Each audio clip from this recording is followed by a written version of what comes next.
It was just one sentence, almost buried inside everything Miley Cyrus was trying to say. Because when someone has been part of your life for as long as you can remember, how do you explain losing them? You probably don't. Not properly. You reach for a few words, you stop, you remember something else. And suddenly the thing that seems small becomes the part you can't stop thinking about. Miley wrote that one of her last conversations with Dolly Parton had been about music and metamorphosis. Metamorphosis. That's an unusual word to remember after someone dies. Not goodbye, not fear, not even death. Change. And maybe that's why it stayed with her. Dolly died on August 25, 2026, at 80 years old, after what her representatives described as a brief battle with cancer. By the next day, tributes were everywhere. Singers, actors, friends, people who had met her once and people who had known her for decades. But Miley's message felt different. She wasn't mourning only Dolly Parton, the woman in the rhinestones who had somehow become bigger than country music itself. She was mourning Aunt Dolly. That's what she called her. And there's a difference. The public remembers the hair, the laugh. Jolene, Dollywood, the dresses, the jokes. Miley had memories that never belonged to any of us. Conversations without cameras. Advice that probably sounded ordinary at the time. Things you don't realize you'll remember forever until there can never be another conversation. That's the cruel part, isn't it? You rarely know you're making a final memory while you're making it. Dolly had entered Miley's story before Miley was old enough to understand what fame even meant. Back in 1992, Dolly was close to Billy Ray Cyrus, who was touring during the explosion of Achy Breaky Heart. When he told her a daughter was coming, Dolly agreed to become the child's godmother. No elaborate Hollywood arrangement, just a relationship that grew. And then that little girl grew up in one of the strangest circumstances imaginable. Millions of people watched Miley become Hannah Montana. Dolly appeared on the program as Aunt Dolly, turning their real relationship into part of the television world too. At the time it was funny, bright, almost silly. Years later, those scenes looked different, because the older woman teasing Miley on a Disney set wasn't simply another guest star collecting a paycheck. She was watching a girl she cared about enter the same machine that had shaped her own life. Fame, expectation, people deciding who you are before you have finished deciding for yourself. Dolly understood that machine. She had survived it. Maybe that's why she never seemed interested in making Miley into a smaller, safer version of herself. And Miley would eventually need that. Badly. There were years when the world seemed to have an opinion about everything she did. The haircut, the clothes, the performances, the relationships, the rebellion. People looked at Miley and saw a young woman changing too quickly. Dolly apparently saw something else. Growth, transformation, metamorphosis. That word again. And once you know that one of their last conversations returned to that idea, you start wondering whether it had actually been running through their relationship all along. Because Dolly had watched Miley become many different people without demanding that she return to the little girl everyone remembered. That's rarer than it sounds, especially in families, especially in fame, and maybe, especially when someone loves you enough to let you change. There is an old performance that feels almost uncomfortable to watch now, not because anything goes wrong, exactly the opposite. They're having fun. December 31st, 2022. Miley and Dolly are together for Miley's New Year's Eve special in Miami.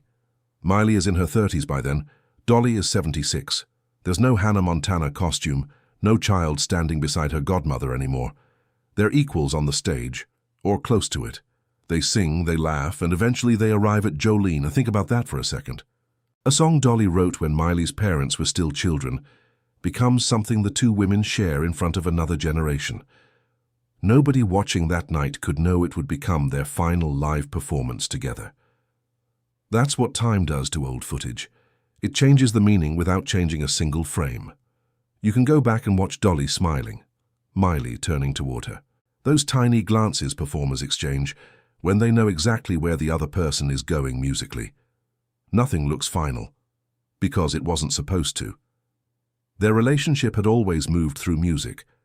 Miley covered Jolene in her backyard sessions in 2012, and the performance became one of those moments where people who had dismissed her suddenly remembered something important.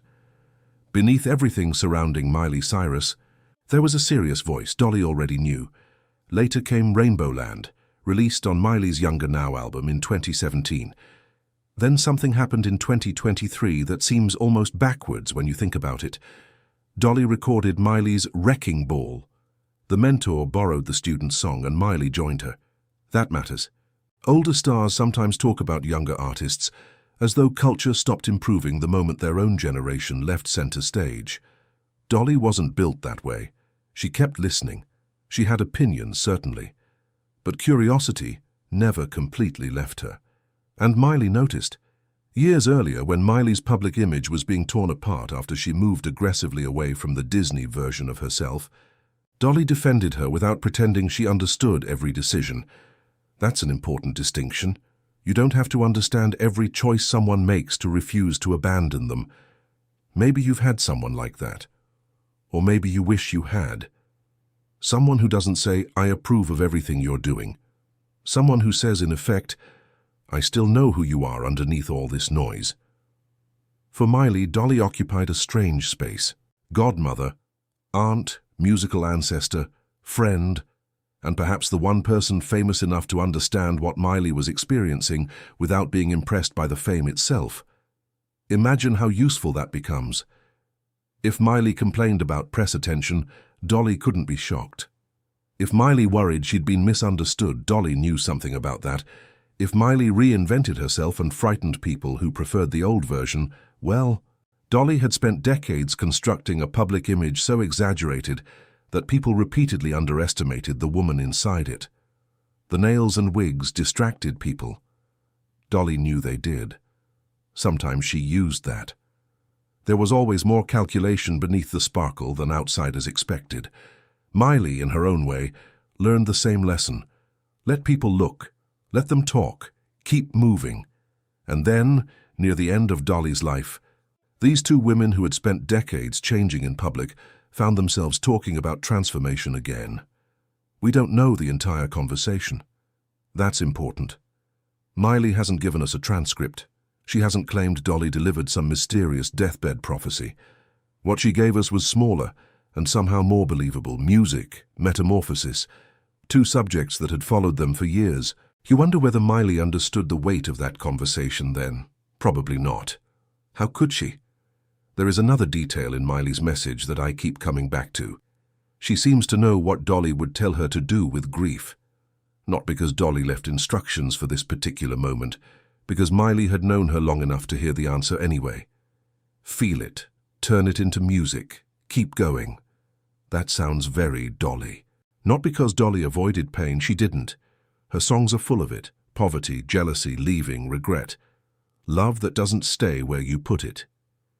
People sometimes confuse Dolly Parton's cheerfulness with an easy life. They see the smile and assume the sadness never reached very deep. Listen to the songs. It did. She simply had a habit of making something out of it. And by 2026, Dolly herself had been carrying a very different grief. Carl Dean, the man she married in 1966, died in March 2025. 59 years. Nearly 6 decades with the same person. Carl spent most of that marriage avoiding the spotlight that followed his wife everywhere. That separation became almost legendary. Dolly belonged to the public. Carl largely refused to. After he died, something in her public comments changed, not theatrically. Dolly was still Dolly, still working, still joking, still making plans. But she spoke about missing him. And sometimes grief doesn't announce itself by stopping your life. Sometimes you keep moving because stopping is worse. Miley would have understood something about carrying private pain in public. Different pain, of course, but the strange obligation is similar. The world still expects the performance. There are interviews scheduled. People want photographs. Someone is asking you a question you've answered 50 times. And somewhere underneath all of that, you're just a person. This is where their relationship becomes more interesting than the easy godmother and goddaughter description. Dolly didn't merely watch Miley grow up. Miley eventually became old enough to watch Dolly grow older. That's different. As children, we imagine the adults who protected us as permanent fixtures. They were already there when our memories began, so some part of us assumes they'll simply continue being there. Then one day the direction reverses. You notice they're moving more carefully. You hear fatigue you didn't hear before. A conversation ends, and perhaps you think, I'll call again soon. There will be time until there isn't.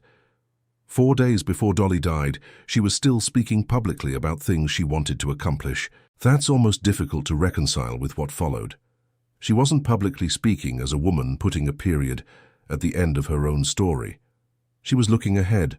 Projects, music, work, more things to do. And this is why I hesitate when people turn a celebrity's final conversations into some perfectly scripted goodbye. Life usually isn't that neat. Most people don't get a cinematic final speech.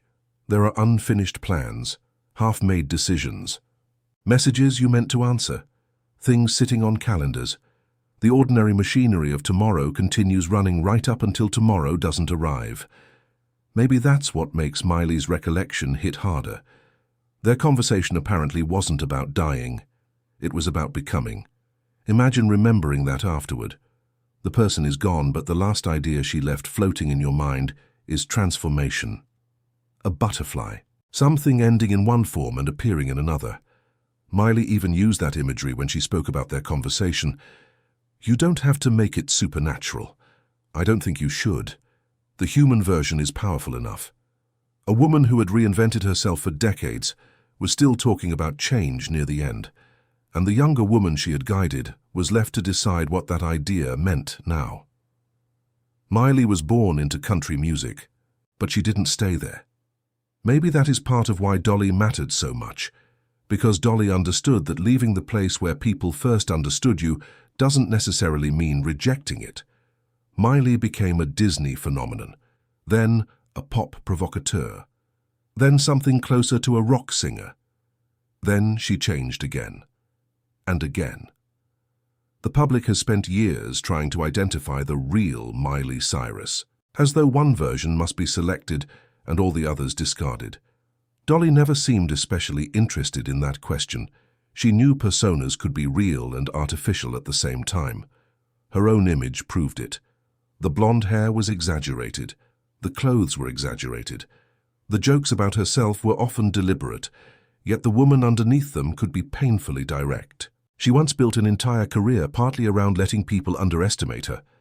Miley took a different route, but there is a family resemblance in that defiance.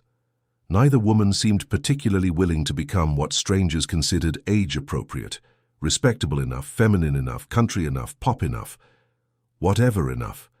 And yet there were differences between them, important ones. Dolly was skilled at making rebellion feel charming.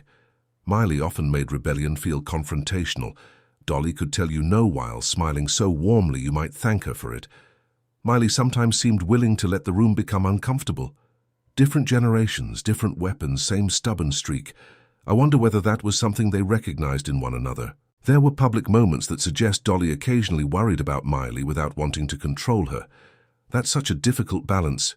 Anyone who has watched a younger person make decisions they wouldn't make themselves knows the temptation. Correct them, warn them, pull them backward. But eventually love has to survive disagreement.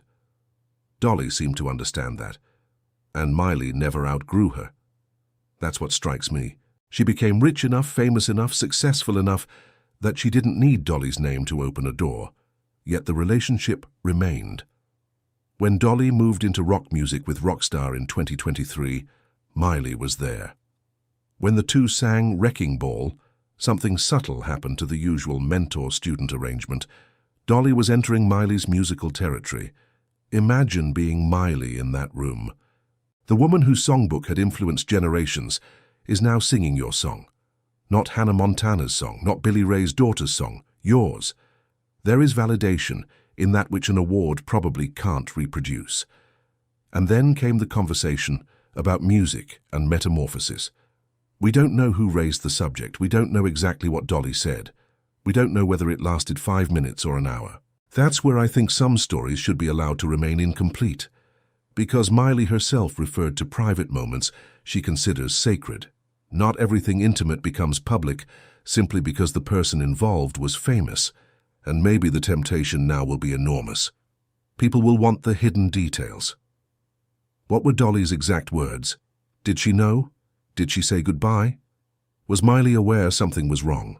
But perhaps the meaning isn't hiding in some sensational sentence. Perhaps it's already sitting in plain sight.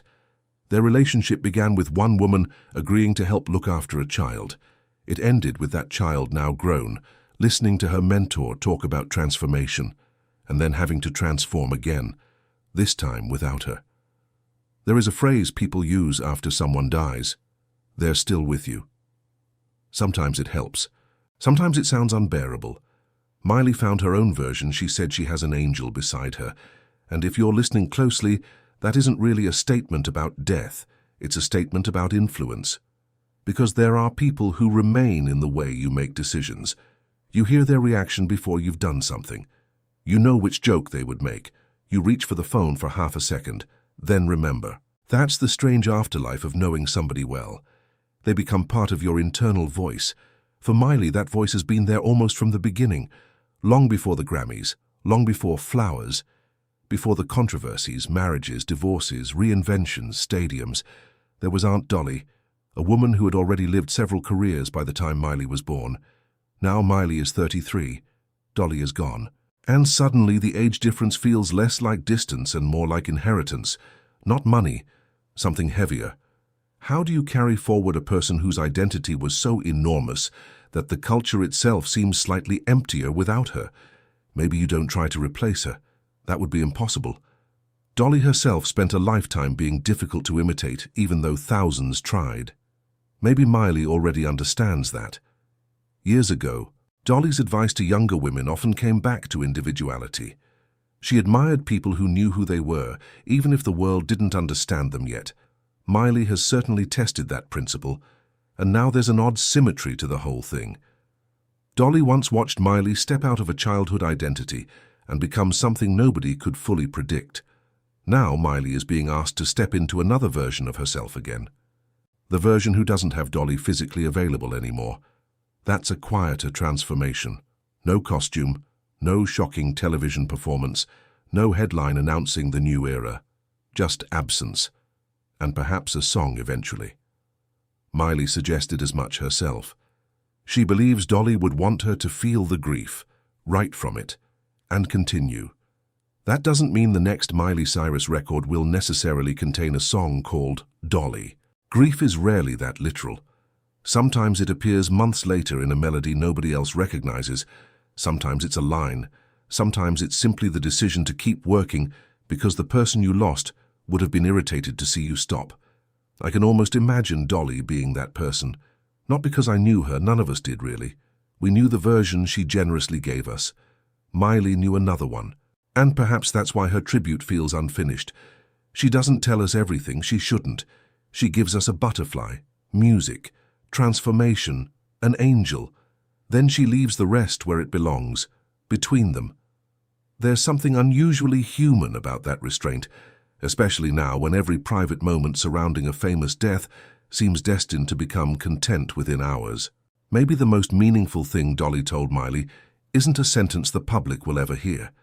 Maybe it was accumulated over 33 years, every time Dolly showed up, every time she defended her, every time they sang together, every time the older woman treated the younger one not as a brand or a scandal or someone's daughter, but as an artist still becoming herself. And now people will watch those old performances differently. Hannah Montana, Jolene. The New Year's Eve stage. Wrecking Ball. You can already feel the meaning changing. That's metamorphosis too, I suppose. Memories become something else after loss. A laugh becomes precious. An ordinary conversation becomes a final conversation. A performance becomes a farewell even though nobody standing on that stage knew it was one. And somewhere in all of this, Miley still has to wake up tomorrow. Still write. Still sing. Still change. Only now when she does, you have to wonder whether part of her will still be listening for what Aunt Dolly would say.